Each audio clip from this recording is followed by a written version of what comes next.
Today is Friday, February the 7th, and to tell you the truth, I wasn't paying attention to the market today because do you remember yesterday we closed right at the neutral line on the MAC oscillator?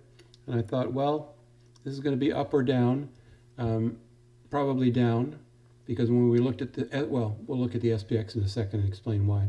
But volume was lower than what we've come to see.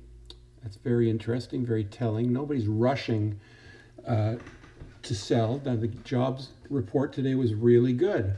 220,000 versus 160,000 expected. The unemployment rate went up because I guess people are coming in off the sidelines and now starting to or accepting job offers or whatever. That didn't satisfy the market. You can see that the banks got hit, consumer goods, everything got hit except Amazon, Facebook, and Verizon, which had some bad news the other day and did a little bit of a turnaround. Even Disney was off. So advancers to decliners really favored the decliners, but we're really more interested in looking at the New York Stock Exchange, 3,011 issues traded. Advancers and decliners. Decliners led advancers by not quite 2 to 1. So that brought our stock market breadth indicator down below. Now remember what I said yesterday, that we didn't quite make the overbought mark, and we started to come down, bounced, came to a lower high, so less money went into the market than back here, and then we had a lack of confidence and we fell. We came up here and we had a second lower high, and we were bound to fail and go through the zero line when that happened. And that's what we said would happen yesterday, because another reason was because we were at a previous high in the S&P 500 and we broke it just by a little bit yesterday, but not enough, not convincingly. So we had to have a pullback.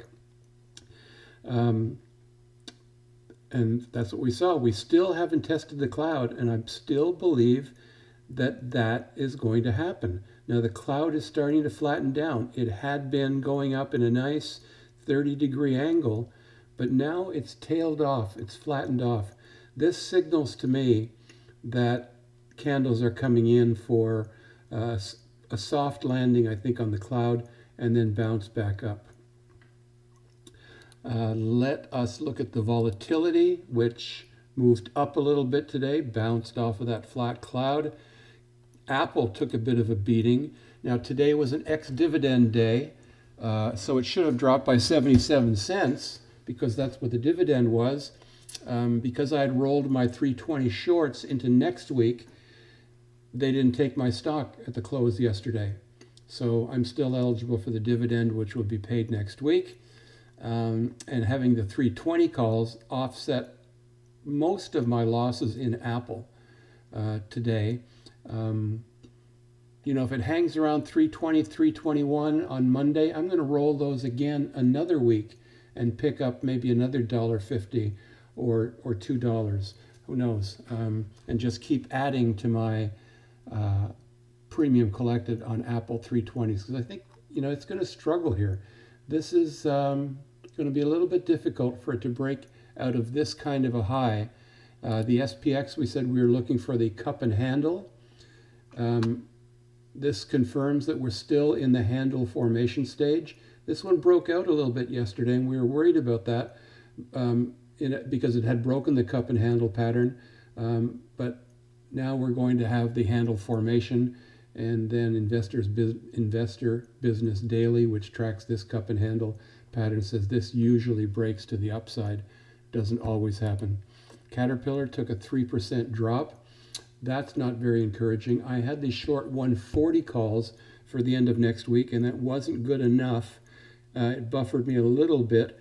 If Caterpillar stays anywhere, I'm going to take the profits in those 140 calls and go into the following week's 135s, or maybe even next week's 135s, if there's any hesitation at all in the market. Look at the volume. That was quite interesting for Caterpillar.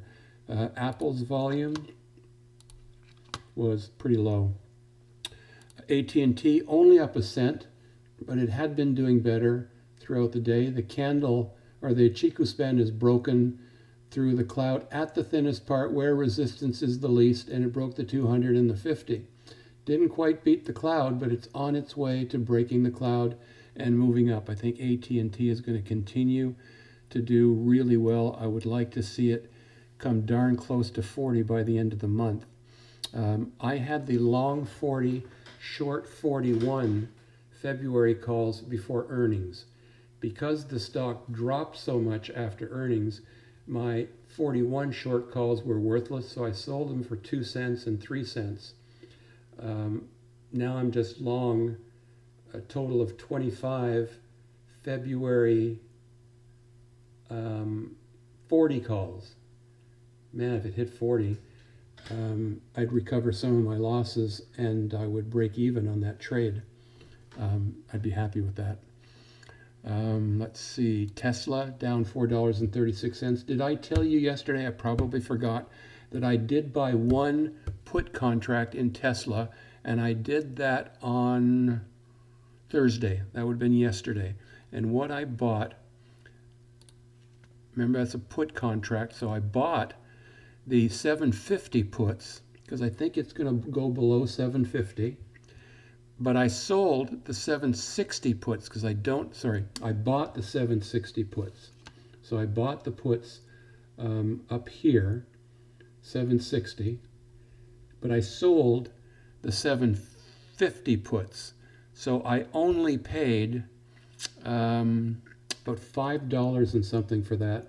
My total profit would be for the balance of $10, so $4 and something. So it's not quite 50%, but look at this stochastics and look at the 300% resistance here. I'm comfortable that this is sort of an abandoned baby up here, and I think Tesla's coming back down, possibly to test the 50, possibly to test the cloud. It's going to take a long time. It might all happen in one day. And it'll be a nice little bit of a profit. So I could lose 5,000 on this trade, or I could make 4,000 on this trade. I only did one contract.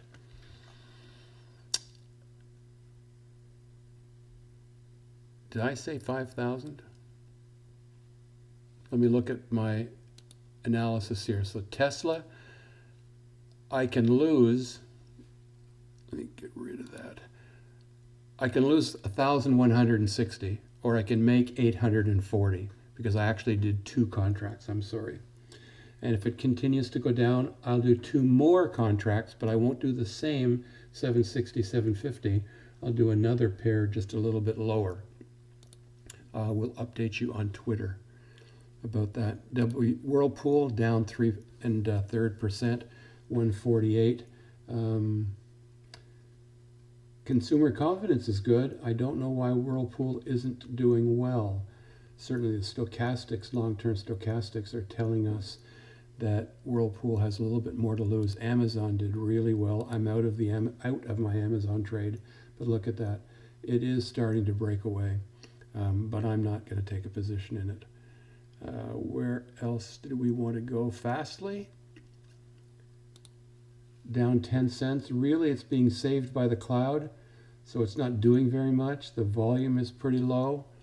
The other one we want to look at is Shopify. I still have 6 Shopify contracts that are March 490, 500 call contracts, and they made a little bit of money today. I believe it is going to 496. Earnings are coming up next week, the 12th, so sometime around the middle of the week.